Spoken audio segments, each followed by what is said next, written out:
Seguimos en 52 minutos y seguimos conociendo también candidatos porque, como sabemos, faltan muy poquito para las elecciones. El domingo 12 de septiembre son las PASO, así que tenemos en los estudios de 52 minutos a Martín Rosúa, que es candidato, es el segundo que está en la lista que encabeza Ana Laura Martínez en la ciudad de Rosario. Martín, buenas noches. Buenas noches. ¿Cómo estás? ¿Qué tal? ¿Cómo andás? Bien. Bueno, ya lo conocemos. Ya lo conocemos, pero bueno, la formalidad, ¿no?, de saludarlo y de presentarlo ante toda la audiencia. Te vemos a full, Martín, con Anita, recorriendo cada punto de la ciudad de Rosario. ¿Qué es lo que más le preocupa a la gente cuando ustedes están con ellos hablando cara a cara? Porque también lo bueno que siempre destacamos es hoy en día la cercanía que tiene la gente con ustedes, con los políticos. Bueno, ¿qué es lo que más le preocupa a la gente? Y la inseguridad es un fenómeno tremendo que por momentos ahora empieza a preocupar todavía mucho más, porque yo creo que la gente empieza a percibir que se empieza a desmembrar un poco el sistema institucional. Esto de amenazar a un juez, esto de balear el frente del Centro de Justicia Penal, si bien no son hechos de inseguridad particularmente graves en términos de vidas humanas, sí lo son en términos simbólicos. Pareciera que el crimen organizado ha crecido demasiado y que empieza a animarse frente al Estado. Ese es un punto. Y el otro es el laburo y el laburo. La gente quiere trabajar, quiere tener un trabajo que sea Y de todas digno, las edades, ¿no? De tanto los jóvenes como... Mucho en los jóvenes y mucho en las personas mayores de 45 años que les cuesta muchísimo reinsertarse en el mercado laboral. Sí, tremendo. Bueno, de todo.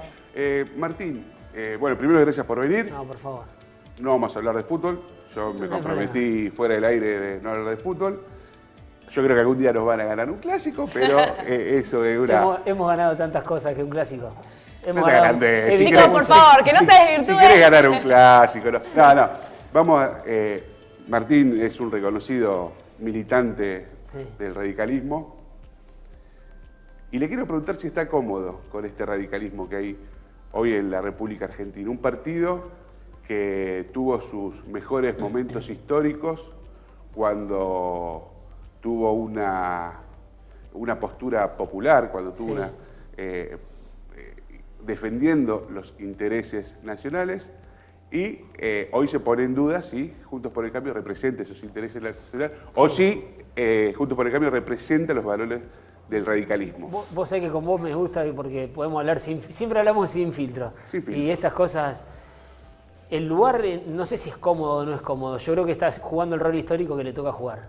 Hoy el rol histórico es en defensa de un sistema republicano, democrático e institucional que consideramos que está en peligro. Al considerar que ese sistema está en peligro, ameritó que hemos conformado un frente con personas que pensamos algunas cosas parecidas. Y como todo frente amplio que hay, como les pasa al Frente de Todos, también te encontrás con gente que no pensás parecido. Y obviamente que no es sencillo ocupar el mismo espacio, que es mucho más cómodo cuando te relacionás con tus pares, con los que has tenido una tradición política, histórica, cultural e ideológica idéntica, que cuando te tenés que relacionar con alguien que tiene hasta prácticas diferentes. Pero bueno, esa incomodidad es parte también del juego democrático, de cómo se construyen las grandes mayorías. Y a mí no me cabe duda que el rol de radicalismo dentro de Juntos por el Cambio es que Juntos por el Cambio no deje de defender esto de lo que vos decís, de las grandes mayorías, de las ideas populares que ha defendido desde Alem en adelante, ¿no? Bueno, Irigoyen. Porque Irigoyen, lo tienen abandonado Irigoyen. Alfonsín. No, después dije Alem en adelante, incluyen a todos. Martín, esta es la pregunta que te quiero hacer. Sí. ¿Por qué decís que se pone en peligro la República? ¿Por qué está en peligro, está amenazada la República? ¿Qué elementos ves vos? Es una linda pregunta porque desde el sector de donde yo estoy, veo que hay gente que lo usa como eslogan de campaña y veo que algunos verdaderamente creemos en esto desde hace mucho tiempo. Yo te marco un caso puntual.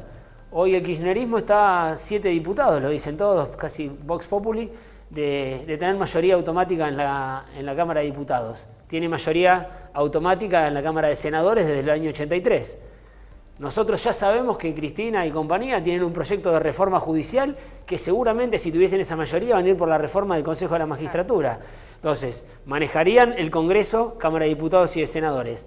Manejarían la justicia porque sabemos que tienen una mirada de poder hegemónico donde ellos han manifestado que se quedaron cortos en una reforma del Poder Judicial que implicaría un Poder Judicial adepto. Está bien, pero... Y manejan el Ejecutivo, se termina la división de poderes. ¿Qué más simbólico de la destrucción de la República que el fin de la división de poderes? Bueno, yo te puedo decir otra. Sí. Me parece más simbólico que se quiera designar jueces de la Corte Suprema a dedo, por decreto. Totalmente. ¿No es cierto? ¿A qué le llamas a dedo? Por un decreto.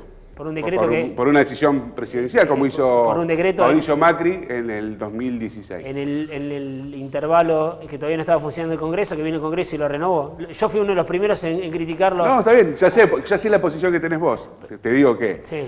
hay que ser muy cuidadosos. A ver, estamos en tiempos donde la palabra tiene que ser hoy refrendada por los hechos. 100%. Lo que pasó con la foto de Alberto Fernández, ¿por qué tiene tanto impacto y por qué pierde autoridad? Porque es la palabra del presidente que dice, cuídense, y él estaba haciendo lo contrario. ¿Qué pensás de eso, Martín? No, pero yo no quiero... Tengo una posición políticamente incorrecta con respecto a ese tema. ¿Sí? Y creo que lo de la foto fue grave en términos simbólicos, pero Sí. me parece mucho más grave la carta de Nicolini. Creo que este es un país donde los dirigentes políticos han llevado la discusión a niveles tan playos, a una discusión solamente de eslogan, donde una foto de un festejo que está mal, que está pésimo, que contradice el mismo mensaje del presidente, te produce más indignación que una carta de un funcionario que dice que eligieron las vacunas en función del sesgo ideológico de quien te las vendía y que con eso te está reconociendo tácitamente que no compraste vacunas antes, con lo cual se te murió un montón de gente que no se tendría que haber muerto, que es mucho más grave que hayan dejado la educación cerrada, que con eso impiden que los chicos progresen y los saquen de la pobreza, que es mucho más grave que se hayan fundido 90.000 comercios. O sea, las cuestiones estructurales no impactan tanto como las cuestiones simbólicas, y eso es algo que creo que tenemos que cambiar en el país. Y gran parte de responsabilidad la tiene la dirigencia política, sobre todo estos que te decían antes, que han aprendido a discutir con eslogans.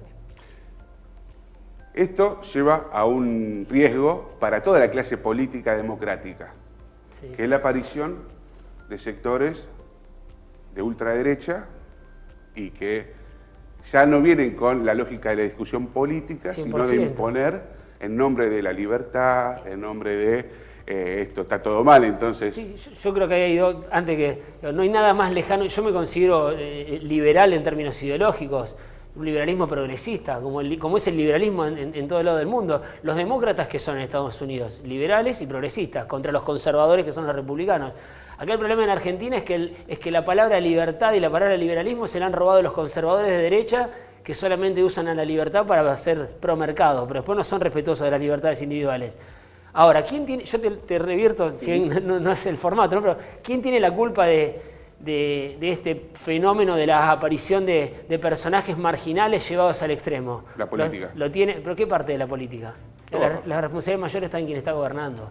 Quien está gobernando corre la discusión hasta determinado punto. Es tanto el daño que causa en términos de deterioro social, económico, de salud, cultural y en términos institucionales, que después la gente empieza a ver a la política como algo hostil y se empieza a correr hacia lugares impredecibles. El ejemplo más claro es Bolsonaro en Brasil. Por eso creo que la política tiene que, aunque hoy no sea el momento, la política tiene que empezar a valorar de nuevo a los moderados. Claro, pero yo lo que estoy viendo, Martín, es que en un sistema democrático, moderno o posmoderno, Sí. Gobierna el oficialismo, pero también gobierna la oposición de alguna manera. En el sentido te digo, de la responsabilidad, sobre todo en una pandemia. Sí. Se han hecho eco de los antivacunas, se han organizado manifestaciones, ¿puedo decir que no? Si vos de verdad me vas a comparar conductas absolutamente marginales de uno o dos referentes políticos que ni siquiera son los que conducen un espacio, pero de alta visibilidad. que ni siquiera son los que conducen un espacio, Pato Burrich, con la definición de políticas públicas de un gobierno nacional que decidió encerrarnos, que decidió cerrar la educación, que decidió no comprar vacunas, que decidió no testear y que decidió afanarse las pocas vacunas que había, me parece que lo que estamos haciendo, y no es una imputación, pero me parece que lo que estamos haciendo es un intento de justificar y de equilibrar cosas que no son similares. Martín, voy yo, Fabri. Déjame preguntar, porque acá nos dice la productora que faltan poquitos minutos para finalizar. No, con Fabricio me quedaría discutiendo política. Sí, por eso. Nos cafés. podemos quedar muchísimo más, pero como decíamos, falta muy poquito para estas pasos. Son en 2 semanas. Estás de candidato, sos el segundo que está en la lista que encabeza Anita Martínez.